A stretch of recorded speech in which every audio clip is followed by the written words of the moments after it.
കോൺഗ്രസിന് ദേശീയ തലത്തിൽ തന്നെ നിലപാടുള്ള ഒരു വിഷയമാണ്.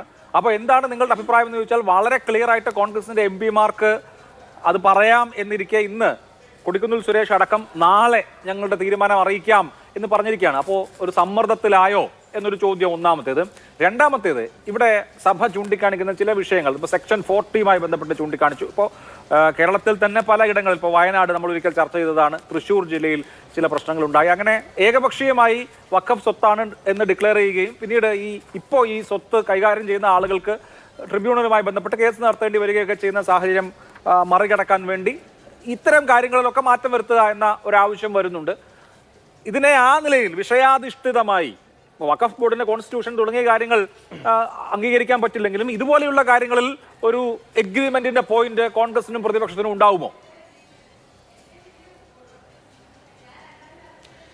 ഞാനിവിടെ ഫാദർ ഫിലിപ്പ് കവിയിൽ പറഞ്ഞ കാര്യങ്ങളിൽ എനിക്കൊരു ആശ്വാസമായിട്ടുള്ളത്, അദ്ദേഹം ഉടനീളം എതിർപ്പ് പ്രകടിപ്പിക്കുന്ന ഒരു പോയിന്റ്, അത് സിംഗിൾ പോയിന്റാണ്. അതായത് വഖഫ് ഭൂമിയുമായി ബന്ധപ്പെട്ട ചില അവകാശ തർക്കങ്ങളുമായി ബന്ധപ്പെട്ട കാര്യങ്ങളിലാണ് അദ്ദേഹത്തിൻ്റെ ഒരു വിയോജിപ്പ് പറഞ്ഞിട്ടുള്ളത്. ന്യൂനപക്ഷ അവകാശം ലംഘിക്കുന്ന കാര്യത്തിൽ അദ്ദേഹത്തിന് ഒരു തരത്തിലുള്ള കോംപ്രമൈസും ഇല്ല എന്ന് അദ്ദേഹം വ്യക്തമാക്കിയുണ്ടായി. ഞാനിവിടെ അഭിലാഷിനോട് പറയാൻ ആഗ്രഹിക്കുന്ന ഒരു കാര്യം, ഇവിടെ ഇപ്പോൾ 95 നമ്മളൊരു വഖഫ് ആക്ട് അമെൻഡ് ചെയ്തു. അതിനുശേഷം 2006 സച്ചാർ കമ്മിറ്റി റിപ്പോർട്ട് വന്നപ്പോൾ ആ റിപ്പോർട്ടിൽ വ്യക്തമായിട്ട് സച്ചാർ എഴുതി വെച്ചിട്ടുള്ള കാര്യം ഒരുപാട് വഖഫ് ഭൂമികൾ അന്യാധീനപ്പെട്ടു പോകുന്നതുമായി ബന്ധപ്പെട്ട കാര്യങ്ങളാണ്. കാരണം ഇതൊരു സർക്കാർ ഭൂമി പോലെയുള്ള ഭൂമി ഒരുപാട് പേർ കയ്യേറിയിട്ടുണ്ട് പലയിടങ്ങളിലും. അതൊരുപാട് കൊമേഴ്സ്യൽ പ്രാധാന്യമുള്ള ഭൂമികൾ കയ്യേറിയതിൻ്റെ വിശദമായ ചിത്രം സച്ചാർ കമ്മിറ്റി റിപ്പോർട്ട് മുന്നോട്ട് വെച്ചിരുന്നു. അതിനെ തുടർന്നാണ് 2013 ഈ കയ്യേറ്റം ഇല്ലാതാക്കാൻ ഉതകുന്ന രീതിയിലുള്ള ഒരു അമെൻമെൻറ്റ് വന്നത്. എന്നാൽ അത്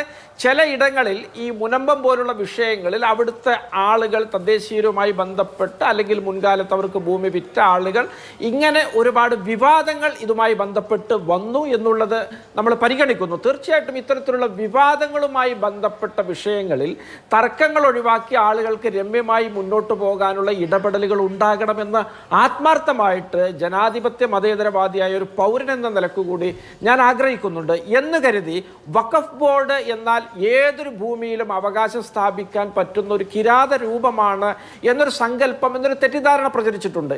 ഏതെങ്കിലും ഒരു കാലത്ത് വഖഫുമായി ബന്ധപ്പെട്ട വാക്കാലോ അല്ലെങ്കിൽ ആധികാരികമായോ ആ ബോർഡുമായി ബന്ധപ്പെട്ടൊരു ദാനവുമായി ബന്ധപ്പെട്ട ഭൂമികളിൽ മാത്രമാണ് തർക്കമുള്ളത്. അല്ലാതെ ഏത് ഭൂമിയും വഖഫ് ബോർഡ് ഡിക്ലെയർ ചെയ്തിട്ടില്ല. ഏതെങ്കിലും ഒരു കാലത്ത് വഖഫ് ബോർഡുമായി ബന്ധപ്പെട്ട് ഉണ്ടായ ഒരു വ്യവഹാരവുമായി ബന്ധപ്പെട്ട് മാത്രമാണ് തർക്കങ്ങളുള്ളത്.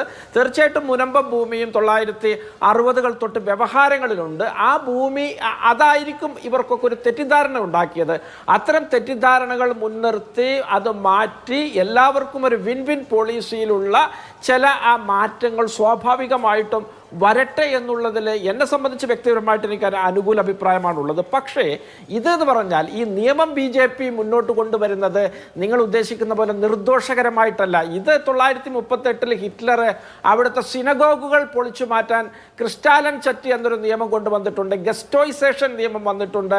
അതുപോലെ പിന്നെ ന്യൂറംബർഗ് നിയമങ്ങൾ വന്നിട്ടുണ്ട്. ഇതൊക്കെ ഹിറ്റ്ലർ കൊണ്ടുവന്ന അന്നത്തെ അവിടുത്തെ ജൂതന്മാർക്കെതിരായ നിയമങ്ങളായിരുന്നു. അതിന് സമാനമായ നിയമങ്ങളാണ് വരുന്നത്. കാരണം ഏതൊരു വഖഫ് ഭൂമിയിൽ നാളെ ഒരാൾക്ക് ഒരു തർക്കമുണ്ടാക്കാം. സെക്ഷൻ 40 എടുത്തു കളഞ്ഞത് കാരണം തീർച്ചയായിട്ടും BJP ഗവൺമെന്റുകളുടെയൊക്കെ പ്രതിനിധികളായിരിക്കും അതിലൊരു തീരുമാനം ഉണ്ടാക്കേണ്ടത്.